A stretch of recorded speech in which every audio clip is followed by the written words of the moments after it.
Vamos ao Salmo 84. Vai ser o nosso texto de hoje, Salmo 84,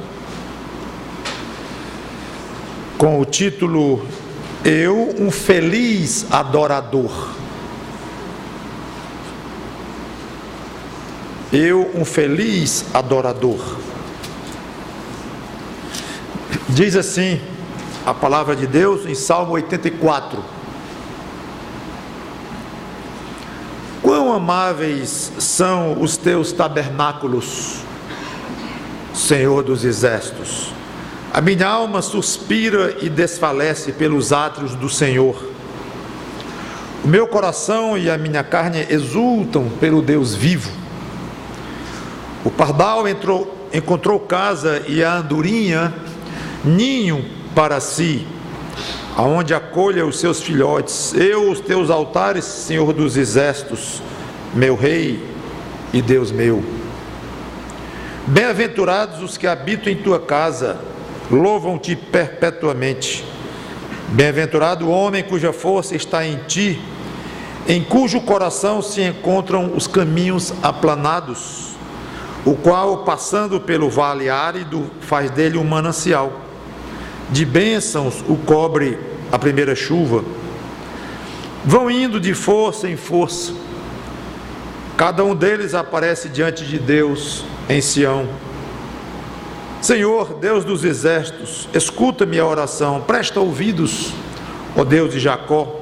Olha, ó Deus, escudo nosso, e contempla o rosto do teu ungido. Pois um dia nos teus átrios vale muito mais que 1000. Prefiro estar à porta da casa do meu Deus a permanecer nas tendas da perversidade. Porque o Senhor Deus é sol e escudo, o Senhor dá graça e glória. Nenhum bem sonega aos que andam retamente. Ó Senhor dos exércitos, feliz o homem que em ti confia. Vamos orar. Obrigado, Senhor Deus, por este salmo belíssimo e que nós aprendamos dele e que nós tiremos coisas gostosas daqui, úteis para o nosso dia a dia, para a nossa convivência contigo, e que nos tornemos adoradores como este salmista era, vibrando com este fato. Em nome do Senhor Jesus Cristo te peço e te agradeço. Amém. É difícil entrar nos detalhes deste salmo, porque não sabemos o autor do salmo, não sabemos a época em que ele foi escrito, não sabemos exatamente o que ele queria dizer em algumas passagens. Uma delas aqui tem 3 interpretações diferentes, os autores não coincidem muito bem nas suas opiniões. E além de ser um salmo obviamente muito poético, isso é quase uma poesia aqui, se não uma poesia técnica, mas é poético o que ele diz e a forma como ele fala. Então, em vez de examinarmos cada versículo e irmos a detalhes, nós vamos tentar pegar o que o salmista tem para nos transmitir de importante e qual a ideia que ele quer passar.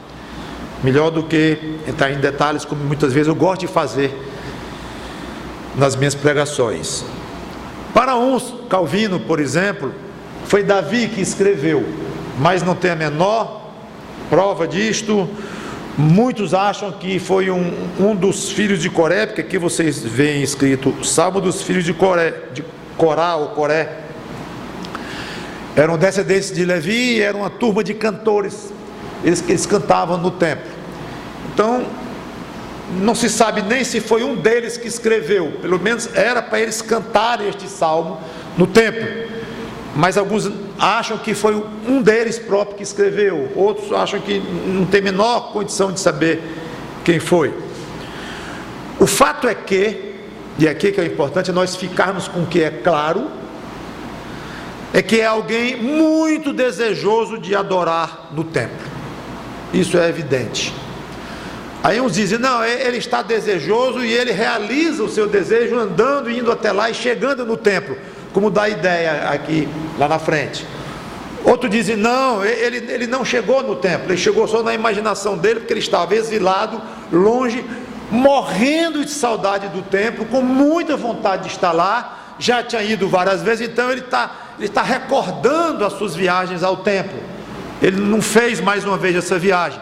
Então, eu estou falando, esses detalhes nós não vamos poder extrair, mas o que importa é o que ele quis passar, o que quis dizer. Quão amáveis são os teus tabernáculos, Senhor dos exércitos. Aqui quase nada tem para o pregador dizer, além de praticamente repetir. O salmista gostava muito de estar nos tabernáculos do Senhor, no templo, para adorar. Basicamente dizer isso. Mas não é pouca coisa alguém chegar para Deus e dizer: Senhor, quão amáveis são os teus tabernáculos, como é bom estar diante de ti orando.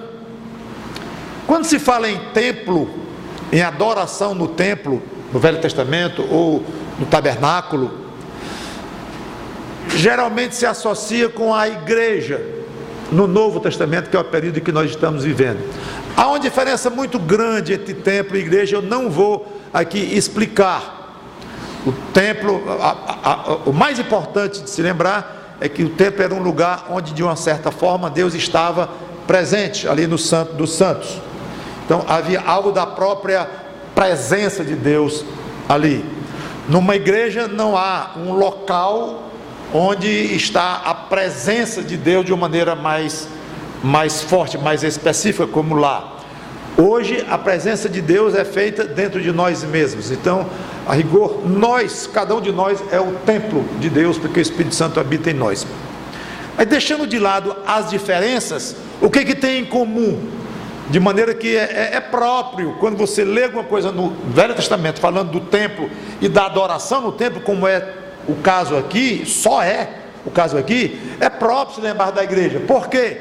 Porque era um lugar onde as pessoas que queriam adorar a Deus se reuniam, o lugar físico onde elas se reuniam e onde elas prestavam adoração a Deus, prestavam um culto a Deus de uma maneira mais solene, uma maneira mais direta, num lugar físico e junto de outras pessoas. Nesse aspecto, a igreja não deixa de ser uma semelhança, porque é um lugar físico onde nós nos reunimos com outras pessoas para adorar a Deus de uma maneira também mais específica, ouvindo uma pregação, cantando conjuntamente todos nós a Deus, participando da ceia, comungando uns com os outros. Então este aspecto é comparável a uma semelhança. Então, quando eu falar aqui daqui para frente, de falar em templo e falar em igreja, lembre-se das diferenças, pelo menos da grande diferença que eu falei, mas também desta semelhança, que é o que nos interessa mais aqui. Por isso é que eu vou perguntar: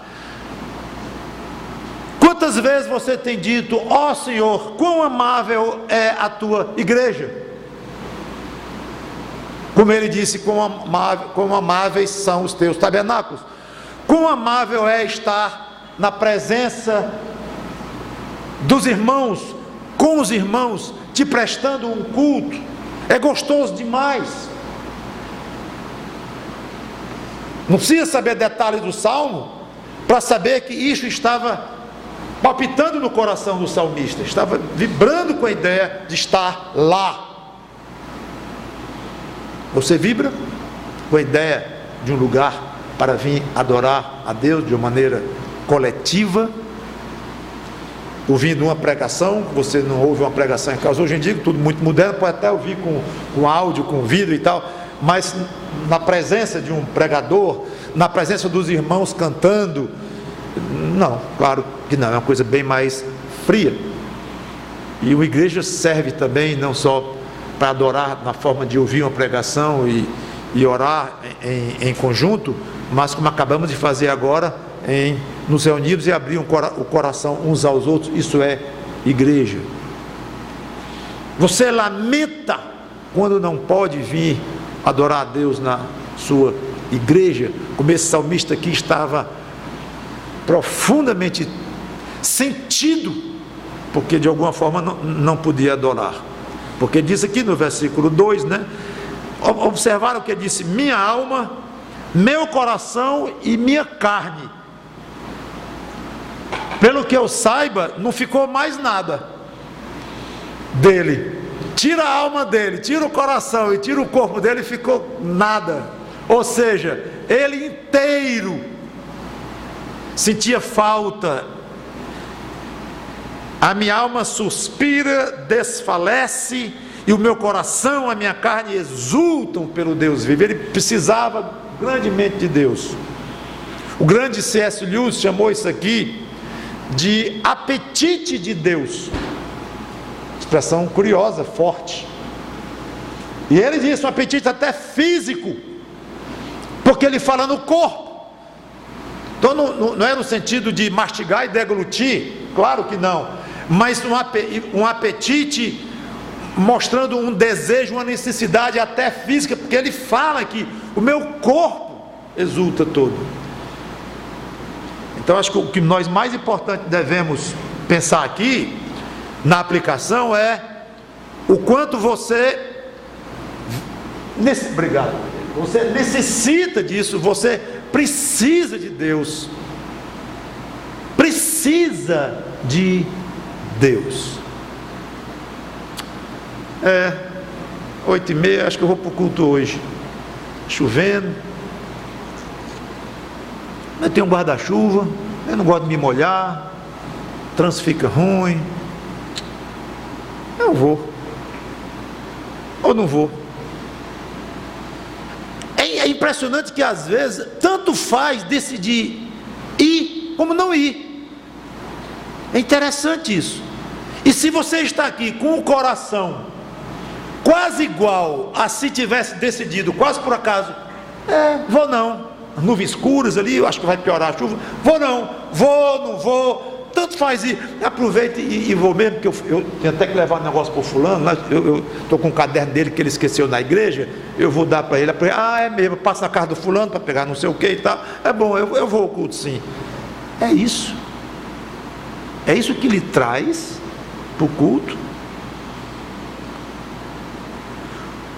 Aí ele mostra aqui inveja dos passarinhos, notou isso? O pardal encontrou casa e andorinha ninho para si, onde acolhe os teus filhotes, os teus altares, Senhor dos exércitos, Rei meu e Deus meu. Alguns acham o seguinte, que ele está com inveja dos passarinhos, porque fazia os ninhos nos prédios do templo. Não é exatamente claro, mas muitos comentaristas acham isso, porque ele vai já falar no outro tipo de inveja que ele tinha com relação a pessoas no templo. Então o que ele quer dizer é o seguinte: se eles encontram abrigo junto aqui, os passarinhos se aninham perto de ti, imagine o quanto eu gosto de estar lá, o quanto eu anseio estar lá. Se eles se sentem felizes, os passarinhos perto de ti, quanto mais eu. Senhor, eu quero muito estar aí, gostaria muito de estar te adorando nos tabernáculos.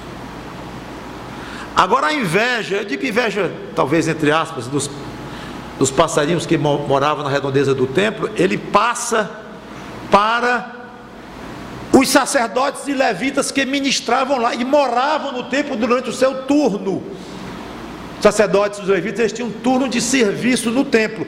Enquanto eles estavam nos seus turnos, eles moravam lá, tinham quartos lá no templo.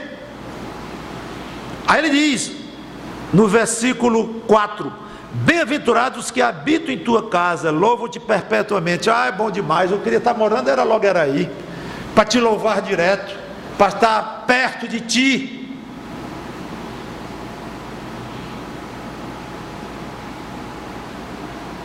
Você sente inveja, com aspas ou sem aspas, de quem tem condições de se dedicar mais para as coisas de Deus? Os pastores, por exemplo, talvez pense, não é tão romântico assim, mas a pessoa vê assim, o pastor tem o dia todinho para estudar a Bíblia, para se aprofundar, para orar, para conversar com alguém que está necessitando. Isso faz parte da adoração a Deus também, e de estar pensando nas coisas de Deus. Coisa boa, deve ser bom demais. Eu não sei se pensa assim, não sei, nem o que você pensa de um pastor. Talvez o mundo pense assim: quanto é que ganha um pastor? É a primeira pergunta, né? Talvez, é assim que o mundo avalia. tudo, funções, profissões e coisa desse tipo. E até isso está complicado, porque tem uns que se chamam de pastores que estão aí bilionários com dinheiro praticamente roubado dos chamados fiéis, coitados, que são fiéis a eles e infiéis a Deus, com certeza. Mas eu não sei se alguma vez já passou isso no seu coração. A fulana está aposentada, não é pastor, nem é pastora, a Bíblia não aceita pastora, e nem eu quero ser pastor, nem pastora, mas a fulana agora tem tempo, ela disse lá na igreja que ela tem tempo de pensar nas coisas de Deus, de ler os livros que ela gostaria de ler, está aprofundando em leituras mais densas sobre Deus. Deve ser bom, quando eu me aposentar eu acho que eu vou ter mais tempo para Deus, porque deve ser muito gostoso. O que eu quero perguntar é se isso tem passado no seu coração, porque o salmista estava com inveja até dos passarinhos, que tinham os ninhos perto do templo de Deus, ou do próprio templo de Deus, e agora já estava dizendo, bem-aventurados os que habitam, e fica logo aí te louvando o tempo todo. É esse pensamento que ele quis passar, e que eu passo para você. Você procura, dentro das suas limitações, aumentar o seu nível de adoração a Deus? 5 e 7. Bem-aventurado o homem cuja força está em ti, cujo coração se encontra os caminhos aplanados, o qual, passando pelo vale árido, faz dele um manancial, de bênçãos o cobre a primeira chuva, vão indo de força em força, cada um deles aparece diante de Deus em Sião. É uma passagem muito poética, essa parte especialmente difícil de definir uma situação específica. Parece que ele está mesclando aqui uma viagem ao templo com aspectos espirituais, falando de caminhos, passando por vales áridos que se tornam mananciais, e é difícil saber exatamente. Ele fala que vai de força em força, porque estava faltando força a ele. Será que era durante a viagem ao templo, ou talvez na vida dele mesmo? Talvez ele visualize a chegada no templo, quando ele aparece diante de Deus para fazer sua oração, versículo 7. Vão indo de força em força, cada um deles aparece diante de Deus em Sião. A ideia de que o peregrino chegou lá, no templo. Na Nova Versão Internacional, essa frase da força diz assim, no versículo 7, a primeira parte: como são felizes os que em ti encontram sua força, e os que são peregrinos de coração. Eu achei muito bonito. O outro diz, em cujo coração se encontram os caminhos aplainados. É bem diferente. E aí vai para o hebraico, palavras que se parecem, e há dificuldades aí interpretativas. Seja como for, lá vem a ideia básica que nós podemos ficar com ela. O homem que descansa em Deus, que adora a Deus, que faz da sua adoração a Deus uma coisa muito séria na sua vida, esse homem tem o coração em paz. Esse é o ponto. E se há vales áridos na sua vida, Deus enche esses vales, enche de água, se tornam mananciais. E ele fala em força aqui, força, o que não é de admirar, porque todo homem é frágil. Se ele está falando da dificuldade física de chegar no templo durante a viagem, estava cansado e ia, ou da vida mesmo, o fato é que é muito apropriado eu perguntar: você tem encontrado forças nos dias de fraqueza? Não é só dizer Deus é minha força, não é só decorar. Aliás, esse salmo ele existe até em música, né? Ele é musicado, inclusive. Devemos até cantar breve aqui, é muito bonito. Então não é só cantar, não é só ler livros de pessoas dando belos testemunhos de força na hora de grandes dificuldades. Isso faz bem a nós lermos essas coisas e cantarmos essas coisas, mas a pergunta mesmo é: você tem de fato sentido dentro do seu corpo da sua alma, força. Senhor, hoje eu estou forte. O problema de ontem é o mesmo, até piorou com esse telefonema que eu acabei de receber, mas eu me sinto forte em ti, tenho uma alegria aqui dentro, eu sei lá o que é isso, sabe? Sei lá a maneira de dizer, sabe? Se você é crente, anda comungando com Deus de maneira correta, anda pedindo a Ele ajuda, pedindo força, tem adorado a Deus de maneira séria na sua vida, você sabe de onde vem essa força? Sim, vem do Deus que você adora. Agora é interessante saber se você tem tido experiências de ter essa força e dizer: não, eu tive, aliás, várias vezes eu passei por isto. Passo de vez em quando, eu sei o que é ter essa força espiritual, porque se você não sabe, provavelmente a sua adoração a Deus está deixando muito a desejar, está sendo uma adoração talvez fria, distante, ritualística, não sei, mas se você adora a Deus de uma maneira muito séria, você vai ter força dentro de você. E você tem vivido por situações, que é quase a mesma pergunta de outra forma, de situações áridas na sua vida serem transformadas em mananciais de águas? Você tem tido essa experiência? Se não externamente, situações não apenas palpáveis, como você está com problema financeiro, resolveu tudo, você agora está bem de vida, inclui isso, mas eu quero lembrar mais ainda de situações internas, em que a sua alma estava árida, e que não mudou o externo, não mudou a parte física das coisas, nem mesmo sua saúde, talvez tenha até piorado, mas o seu interior tem enchido de água, no sentido de ter terminado a aridez, e agora está mais fresquinho, mais renovado, mais gostoso, acabou aquela sequidão, você está mais saciado, bebendo a água da vida dentro de você. Jesus Cristo disse que iria jorrar no nosso interior rios de água viva, falando do efeito do Espírito Santo no nosso coração. Gente, isso não é só para ler na Bíblia, achar bonito e decorar e ouvir uma pregação e ficar arrepiado. Não é isto, é para você viver isto. Talvez uma pergunta: qual foi a última vez que você estava com grande sequidão de coração e Deus transformou num manancial e você bebeu e bebeu e ficou bastante saciado? Responda você. O salmista aqui sabia o que era isso, e usando a expressão lá da Nova Versão Internacional, você é peregrino de coração. Achei bonita aquela expressão.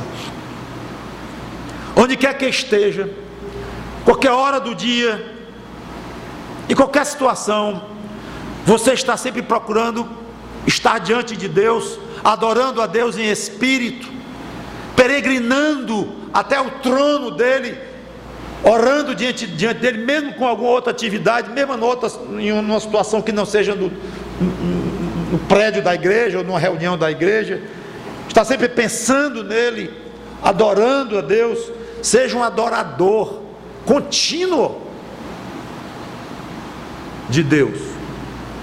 Você não se transforma no adorador quando passa daquele portão aqui da igreja, não, sabia?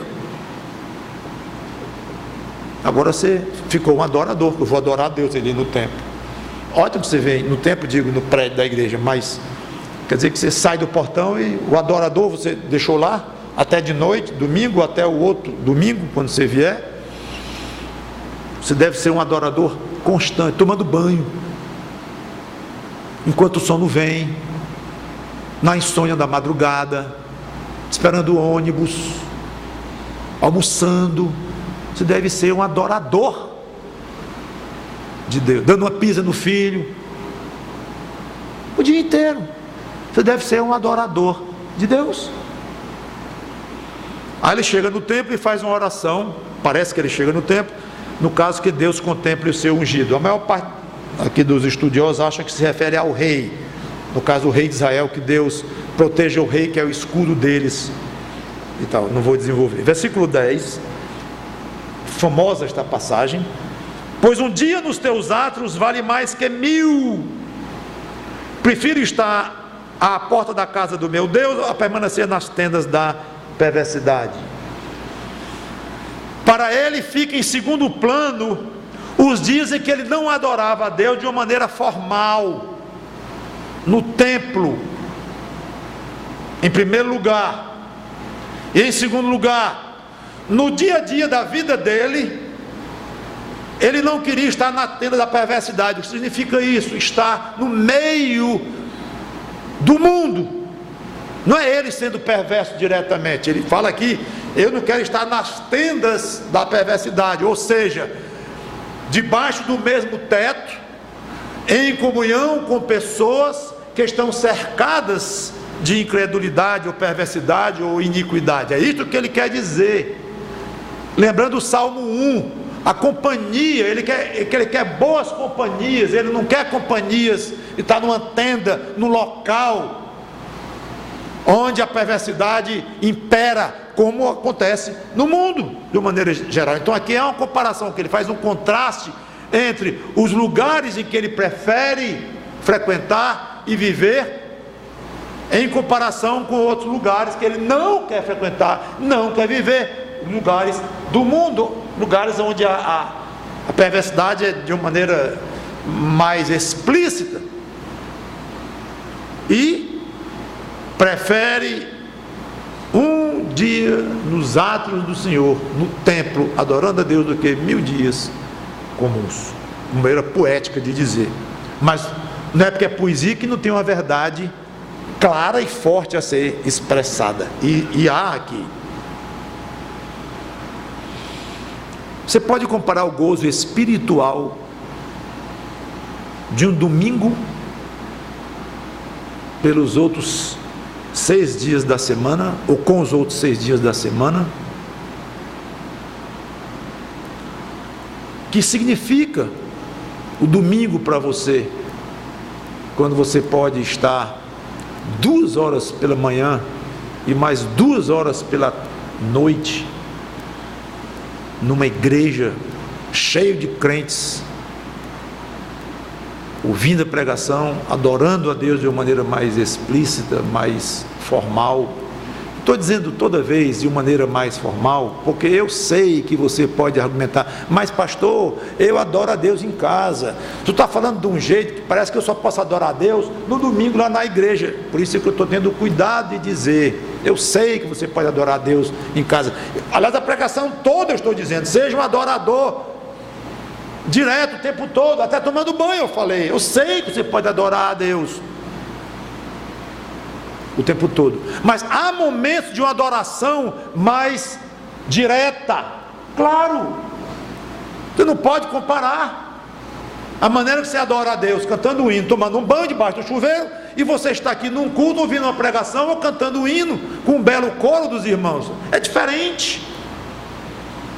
Então o efeito na vida de um crente de estar junto com outras pessoas adorando a Deus e ouvindo a palavra de Deus, isso não mudou com o tempo. Está cada vez mais fora de moda ir para culto, obedecer horários, porque as cidades ficam maiores, o trânsito fica mais difícil, a internet está onipresente nas nossas casas, até na nossa cama, com um negócio sem fio na mão, um computador, um wireless aí. Então fica meio assim, o pastor que insiste muito porque os crentes venham no domingo, fica um pouquinho fora de moda. Esse pastor está fora hoje em dia. Não, tem até igreja virtual, né?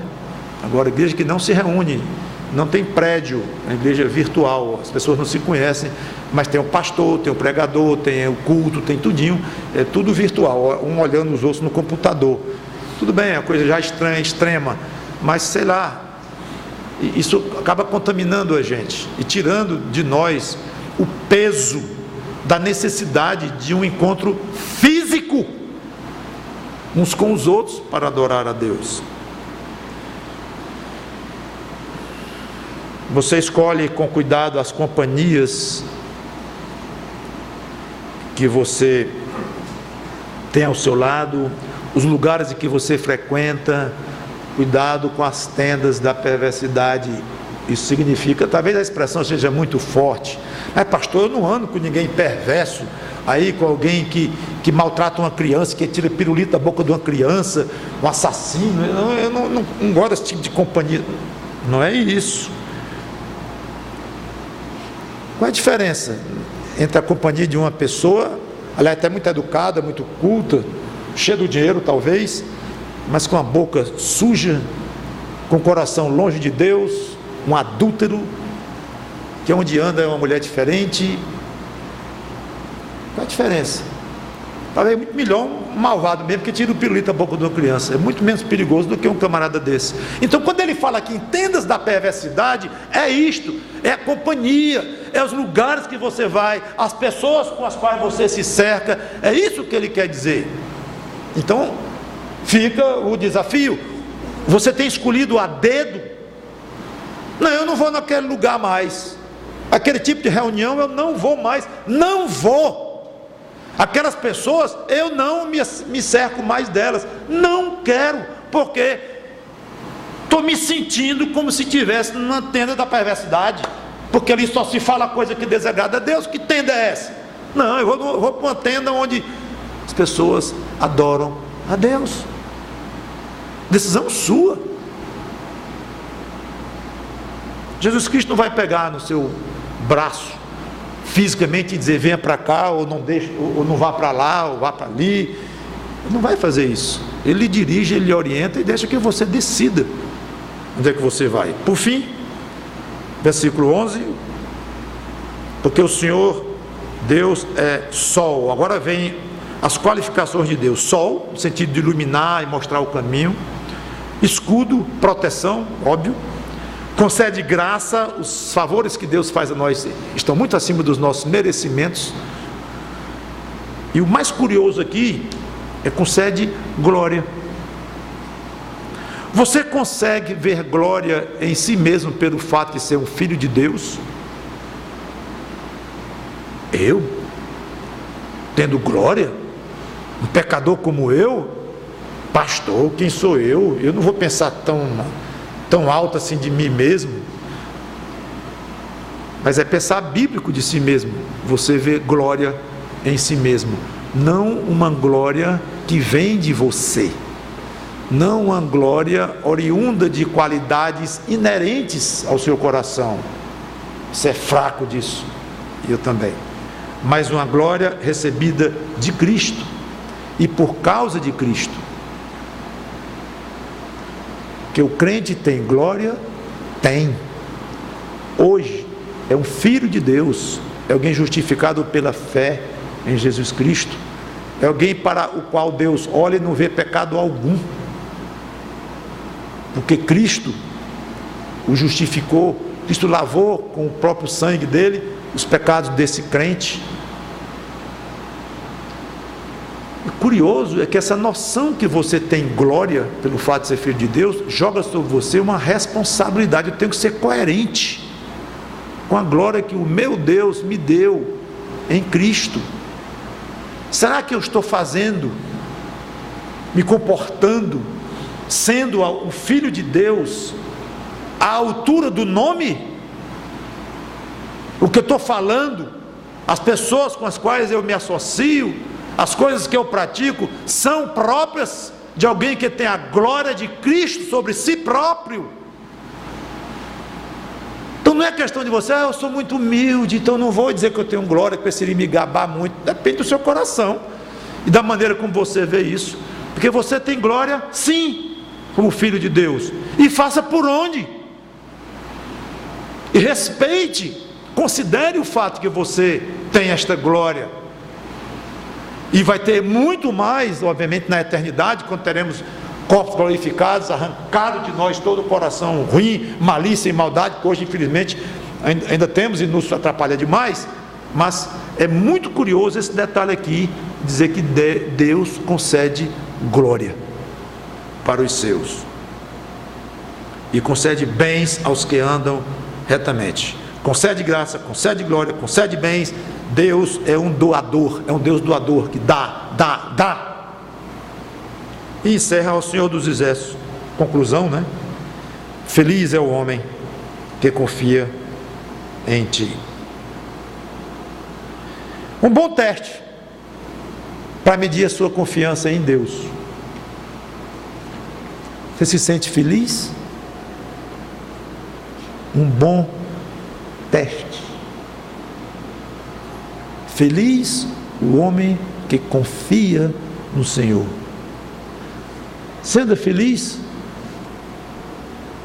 Mais ou menos. Talvez mais para menos do que para mais. Então a sua confiança em Deus muito provavelmente está mais para menos do que para mais. Porque a Bíblia diz que quem confia para valer é feliz. E você não consegue dizer que é. Então vamos lá, quem está errado? Você ou a Bíblia? Adivinha? Eu sei que essa questão de felicidade é muito complexa. A própria questão de confiança é muito complexa. Eu acho que nenhum de nós confia em Deus 100%. Gostaria eu de poder confiar em Deus como Cristo confiava. A nossa fé ainda é muito imperfeita para isso. A nossa carne ainda nos atrapalha. Então, infelizmente, a nossa confiança em Deus não é a que vai ser quando estivermos com Ele. Claro que tem crentes com mais confiança, outros com menos confiança em Deus. Há uma variação muito grande. Mas é curioso quando a Bíblia associa a confiança com a felicidade. Então, nunca esqueça isto. Estou me sentindo infeliz. Oh, sinal vermelho piscando, alerta. Sua confiança em Deus está na reserva. Não, mas eu confio muito em Deus. Infeliz? Tem uma coisa errada. Agora, repito, tem que examinar com cuidado essa questão de infelicidade. Você pode estar com um problema na sua saúde e se sentindo infeliz, está sem vitamina, está com uma virose e está com dengue e se sente deprimido. Então, cuidado ao examinar esta questão. Mas, tomando as devidas precauções, de uma maneira mais profunda, a Bíblia diz: feliz o homem que confia no Senhor. Procure associar e estudar a si próprio nessa questão dupla, felicidade e confiança em Deus. Sempre peça mais confiança em Deus, mais, mas nunca deixe de pedir. Seja inconformado com a quantidade de confiança que você tem em Deus. Nunca se conforme nesta vida. Peça mais e mais e mais. E com certeza, à medida que essa confiança vai aumentando, você vai se sentindo alguém mais feliz. Feliz em Cristo. Vamos orar. Obrigado, Senhor Deus, por este salmista que, inspirado pelo Teu Santo Espírito, escreveu este belo texto aqui. Não entendemos 100% tudo o que ele quis dizer, pela dificuldade da língua, da época que passou, da indefinição de datas e autoria e tudo, mas não importa, o que fica claro é muito bonito e muito evidente o que nós podemos aproveitar deste salmo. Nos ajuda na nossa confiança em Ti, nos ajuda na nossa vontade de Te adorar cada vez mais, independente da nossa idade, da nossa função, da nossa profissão, do nosso sexo, da nossa circunstância de vida, não importa, mas que sejamos adoradores Teus, de manhã, de tarde e de noite, até dormindo, que possamos Te adorar. Em nome do Senhor Jesus Cristo, Te peço e Te agradeço. Amém.